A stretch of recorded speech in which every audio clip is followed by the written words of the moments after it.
I'll tell the point. Yeah, let's move on. Let me start over. God is good. All the time. All right. The unfair airfare. Listen, the Samoa Airlines, they're going to start charging. They've already started this, charging by the pound. So when you come in with your bag, I know someone's, I mean, Lynn is like, okay, that sounds good to me. And I'm thinking, man, that's bad for me. So they're going to charge by the pound. And so the issue that comes up from that is that fair? F-A-I-R, right? Is that fair? We all want fair. We all want fair. And this is going to be hard to comprehend at first, but it's going to make a lot of sense. Love isn't fair. All right?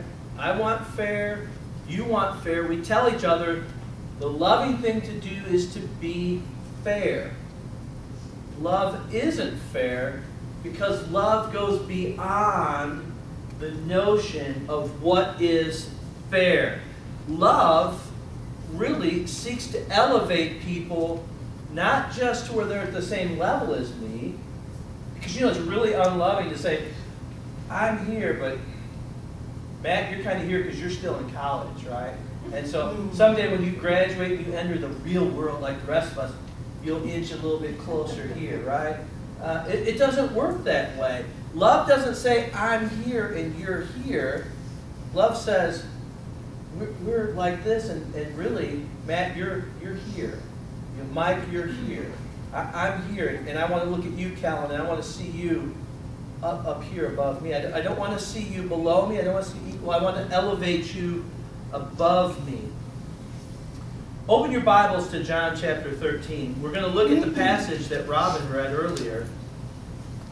And really, this is one of those great passages that John chapter 13 that's really short enough to memorize and easy enough to soak into our mind, and it transforms the heart the more and more time we spend in here. So let me build up to John 13 here, to the passage that we're going to look at.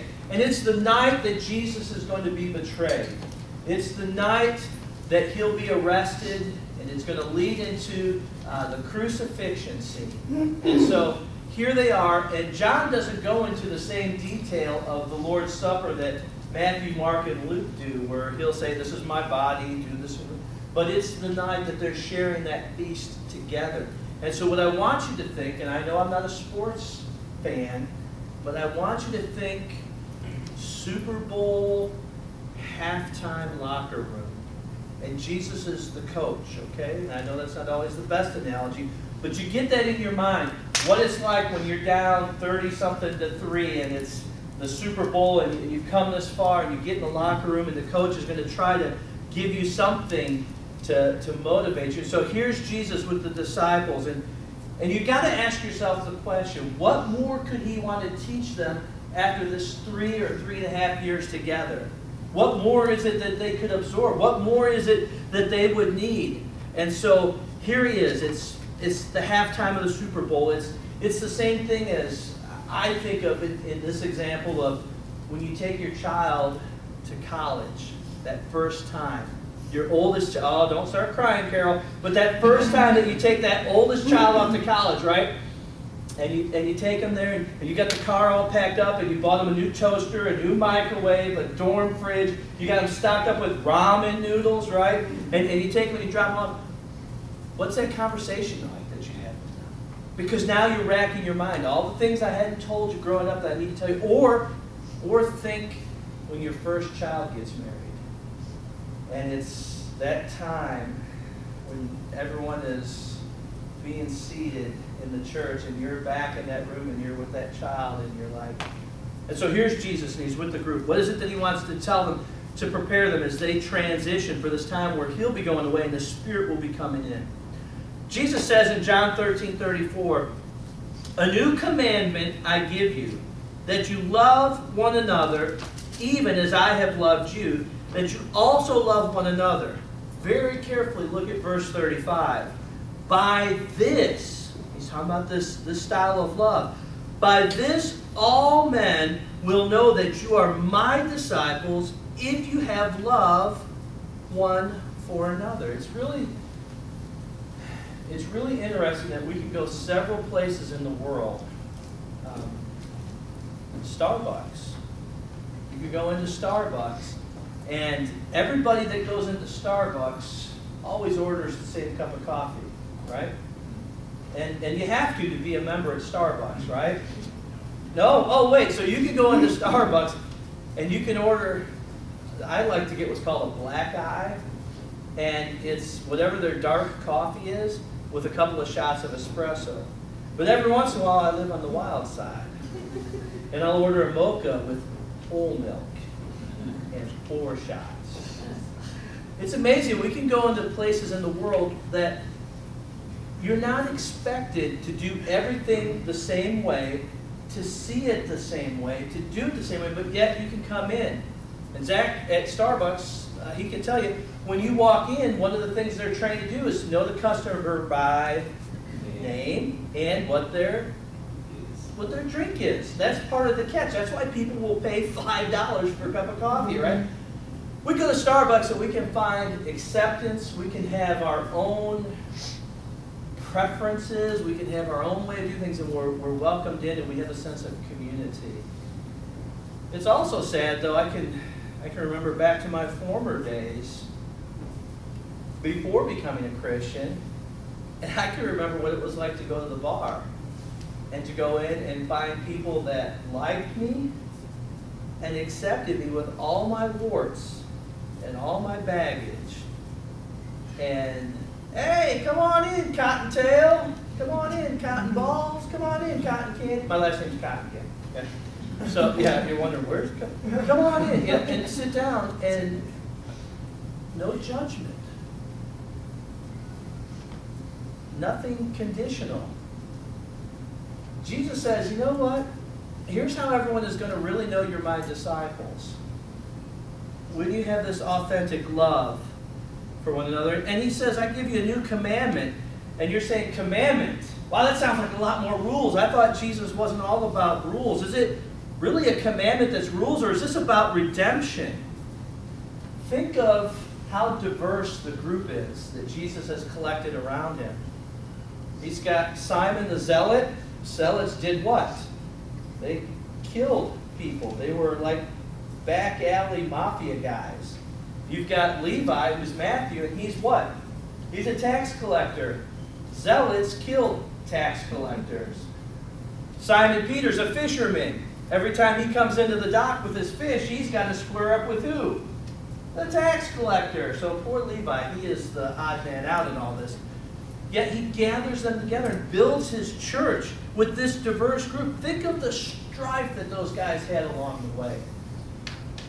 Jesus, I would like my sons, John and James here, to be on your left and on your right when you come into your kingdom. Isn't that something? There's some boldness sending your mom to talk to Jesus. And think of the times they're in the boat and they're arguing. Who's going to be the greatest in the kingdom? Do you think these guys always got along? Do you think they always had it together? And so Jesus is saying, I want you guys to love each other the way I loved you, and this is going to convince the world, because the world's not going to believe the miraculous. The world's not going to be convinced by hype. The world's not going to all of a sudden believe Jesus is who he is because of the spectacular.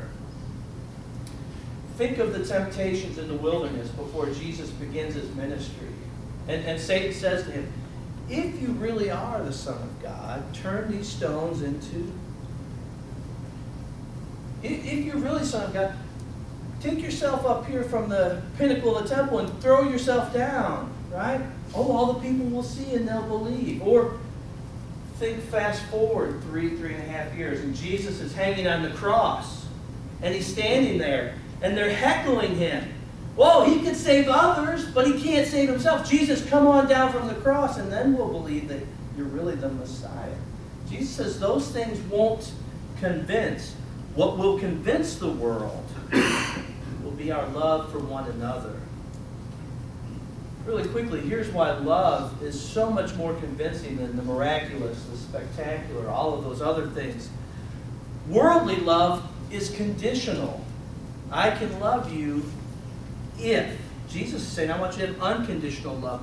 Worldly love, have you ever noticed, sometimes has strings attached? Yeah, I'm going to love you. Yeah, I'll do this for you, but there's a string attached. Worldly love has limits. Jesus, his love has no limits. Worldly love says, I can meet you halfway. You do your part, I'll do my part. And worldly love, finally, I think measures you by your worth. Can you be perfect? Can you live up to perfection? Can you live up to my standards? So this new commandment to love isn't a rule, but it's a way of how to love, as he loved. Listen, loving your neighbor, loving others is as old as Moses. Moses writes back in Leviticus 19, verses 17 and 18, you shall not hate your brother in your heart, but you shall reason frankly with your neighbor, lest you incur sin because of him. You shall not take vengeance or bear a grudge against the sons of your own people, but you shall love your neighbor as yourself. I am the Lord. So what does this new love look like? Jesus says, I want you to love one another like I have loved you. What does it look like? And more importantly, probably, how do we put this into practice? Well, for starters, we no longer see anyone as inferior. We look through the lens of the cross and we keep in mind that the cross of Jesus levels the playing field. God so loved the world, that means the whole world. So when Jesus comes to die, it's for everyone. So education, status, skin color, the things that we typically can measure people by, that loses its sway and its influence over us because of the cross. And so, as a church, we can harness our energy, we can channel our energy in several different directions. But if we want to play this out the way Jesus does, I would say nearly everything has to be connected to love. There's the question we ask. Is this exemplifying love as we put whatever it is into practice, as we come together? The mission, the methods, the way that we come together, we look through the lens of love. Does this increase love? Does it connect people to love? Because Jesus says the world is watching. Love one another as I loved you. This will show the world you're my disciples, which means that Jesus thinks people are watching us. That's kind of a scary thought. They're watching, and they're waiting, and they're observing. And Jesus says here, they're listening. The world is listening. When you go to work or when you go to school and you talk about your church, the world is listening. What do you say about your church? What do you say about people that you go to church with? How do you talk about? How do you treat each other? And really, if you want to look at this idea of practicing what Jesus is talking about here, there is one habit that is easily changed. How we talk about the church. How we talk about the church that we worship with and the church universal. Alan and I share a common appreciation for Christian evidences or Christian apologetics. There's so many interesting things out there in science and in archaeology and in different realms that help give solid proof for the existence of God. But according to Jesus, and I believe this to be true, it isn't going to be the next archaeological discovery or the next breakthrough where science and faith connect that convinces the world that we're really who we say we are. Christians probably should not worry about arguing about the age of the earth. Evolution, whether it's practical or not, shouldn't be your number one focus. I mean, there are some things that, yeah, we should talk about, we should have an intelligent discussion on. But these things are not in and of themselves going to be rock solid proof. It's going to be how seriously we take the words of Jesus here. So to take it serious and to wrap up this idea, how do we fulfill this? How do we live out this love? And this is kind of where it gets tough. And I mean the type of tough where Jesus says you need to count the costs. The kind of tough where Jesus says, not everyone who says, Lord, Lord, is going to be there. The kind of tough where Jesus says, narrow is the gate and wide is the road to destruction. That's the kind of toughness that comes with a passage like this. So if I want to love the way that Jesus loved his disciples, in such a way that it convinces others, the first place I start is I love those who don't deserve to be loved. Think about that for a moment. I love those who don't deserve to be loved.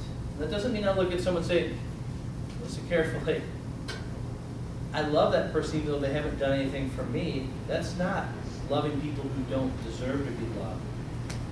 It's loving people who have forfeited their right to be loved. If you read through the chapter, in John chapter 13, Jesus says, one of you will betray me. And Peter, he's just dying to know. And so he taps John on the shoulder because John is leaning up against Jesus. And he says, who's he talking about? Which one is it? So John, the beloved disciple, Jesus, who's going to betray you? And Jesus says, I'm going to dip this piece of bread in this dish. And the guy that I give it to is going to betray me. He dips it in and he gives it to Judas. And Judas gets up and John says, Satan has entered him and he's changed him. And then he finishes it out. It was night. And who is Jesus loving? Loving Judas who betrays him. Peter is really bold. You got to love his courage. And Jesus says, you're all going to scatter tonight. Jesus, if I had to suffer, I'd suffer. I'm not going to betray you. You know what? I'd go to jail. You know what? I would die for you. And Jesus says, before the rooster crows 3 times, you're going to deny me 3 times, right? Who is Jesus loving? He's not just loving those who don't deserve to be loved. He's loving people who have forfeited and given up their right to be loved. Beyond that, according to the Scriptures, Romans chapter 5, Jesus loves us and is willing to die for us when we are still yet what? Enemies. So what am I talking about? The people who don't deserve to be loved, the people who have forfeited. The unfaithful spouse, the rebellious child, the backstabbing coworker, the saboteur. Should I go on? Yeah, I guess I would have to, right? Because it spills over not just into life and love and work, but Jesus is talking about his church. You're my disciples. If you really want the world to believe, then you love everybody, even people you have to go to church with. Even people that don't like the same songs that you like. Even people that are long-winded. So Jesus is saying, love unconditionally, no strings attached, no limits. Enter into people's world. That's what he does. That's the incarnation. And then he takes up a towel and washes their feet and says, look, here's the example I've set for you.